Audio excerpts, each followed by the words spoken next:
This world is all about branding and marketing. The #1 branders in the universe is the United States. They made United States seem like it's the best place in the world to be. It's the land of the free, home of the brave. I go there to find and chase my dreams. We have to be able to tell our own stories. Directors, filmmakers, entertainers, it's going to be clearly, and the press, it's going to be your job to redefine how people think about Africa.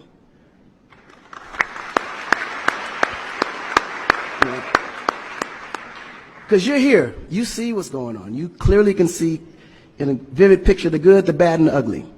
What you choose to put out there is what the world is going to get. Because I can tell you right now, in Chicago alone, there's more people dying in Chicago than there was in the war in Iraq. But you would never see that. There's a lot of things that's happening in the U.S. that you would never see because they choose to show you what they want you to see for...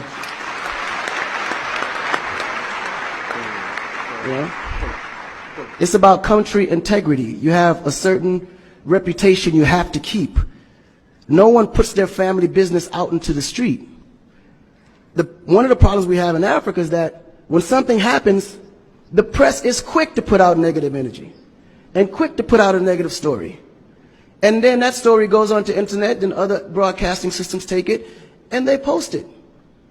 So when you look at places like Kenya, for instance, that I know of, maybe 2 terrorist attacks, but it was everywhere. So now people was afraid to go to Kenya because somebody shot up the mall. But then when you look online, there was over 25,000 attacks in the U.S., but you only knew about maybe 5 or 6. So we have to really rebrand. And then when you look at how the world perceives Africa, they're right. You know, you see zebras, lions, tigers, bears. Oh my. You get to the point where you think Africa's just a big jungle. The images that they're showing of Africa is historical images. This is way before civilization. This is when they were still, battling with spears, like times of Shaka Zulu.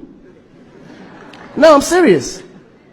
But then when you look at the U.S., they're showing Superman, Batman,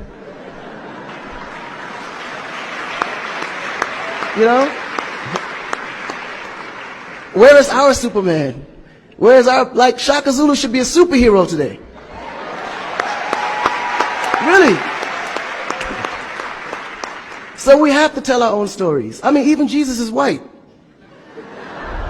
And you believe it. But it's okay, because how you were framed, if you taught something from the day you were born, and your mother taught you that, your father taught you that, it's real. You never look at your mom and your dad as liars. But their mother and father taught them the same thing, because that's the kind of history that's put out for them to believe. Our history books in the U.S. is all white American history, culture that's been borrowed from other nations. But Africa have to teach the same history of our ancestors, the great things that they have accomplished. And it's going to be the jobs of directors like yourself, filmmakers like yourself, to narrate that story. How do we want to be perceived? How do we want that story to be narrated to the rest of the world? This younger generation, we kind of figured it out. Because now, when you look at hip-hop in America, every rapper is rich.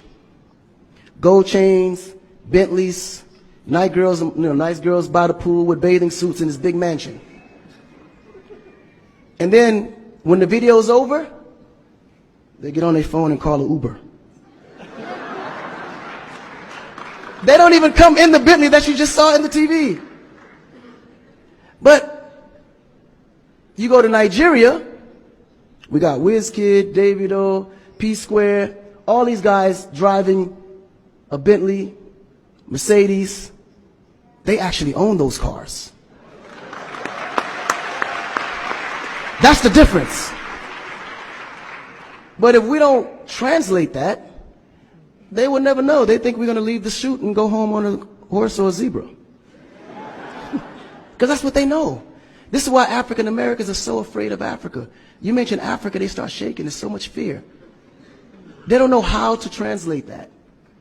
It was just recent that people are now saying, yeah, man, you know what? I rock with Africans, man. You know what I'm saying? I want to do some collaborations, man. Yo, man, I need an Afrobeat remix, you know what I'm saying? But before, they'd be like, man, I don't know that dude. I'm not putting him on my record. So the younger generation is slowly understanding how you have to rebrand the culture, because the culture has adapted. They've actually took everything that we've created and made it look better. They made a superstar look like a superstar. When I look on TV and I see our biggest entertainers, they don't look like stars. That's why you can't really respect the entertainer. If a politician saw a singer, he'd just be like, oh, he's just a local singer. But if he go to that local singer's performance, he may sell out the stadium because he has a huge influence, but the image is not there.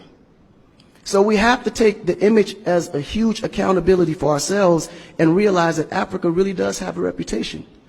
But if we allow our stories to be told, our stories will be told according to their agenda on what they need to be able to benefit from Africa. So we have to tell our story so we can be able to understand how we can utilize that story to benefit for our agenda.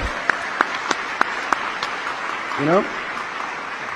So in closing, this job is for the entertainers, the filmmakers, the reporters, and anyone that creates content. We have to rebrand. And we have to rebrand it in the way that we see it and tell the story to where they can understand it, feel comfortable, and want to come here and invest.